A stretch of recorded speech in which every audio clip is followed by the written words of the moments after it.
ஒரு நிமிஷம் நில்லுங்க.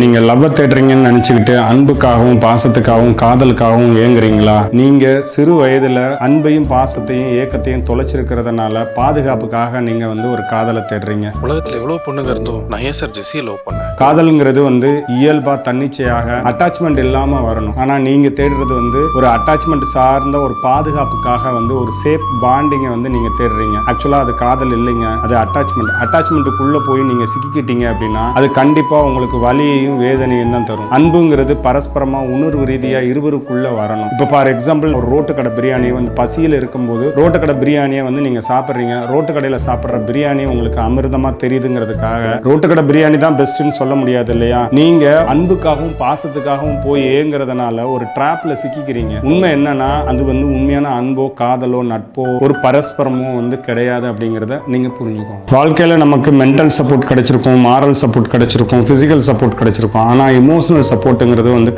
கிடைச்சிருக்காது. இமோஷனல் சப்போர்ட்ங்கிறது உணர்வு ரீதியா யாரு நம்மளை புரிஞ்சுக்கிறாங்களோ அந்த இடத்துல தாங்க உண்மையான அன்பு பிறக்கும். அப்பதான் நமக்குள்ள ஒரு பரஸ்பரமும் ஒரு காதலும் அன்பு உணர்வும் கிடைக்கும். நம்மளோட பாதுகாப்புக்காக நம்ம இன்னொரு இடத்த போய் நம்ம தேடுறோம் அப்படின்னா உண்மையிலேயே அது லவ் இல்லைங்க, அது உங்களுக்கு வலியை கொடுக்கக்கூடிய ஒரு தருணம். இந்த விஷயத்துல உங்களுக்கு தெளிவு வேணுமா? ஸ்டார்ட்னு கமெண்ட் பண்ணுங்க, நான் உங்களுக்கு தெளிவா ஐடியா கொடுக்குறேன்.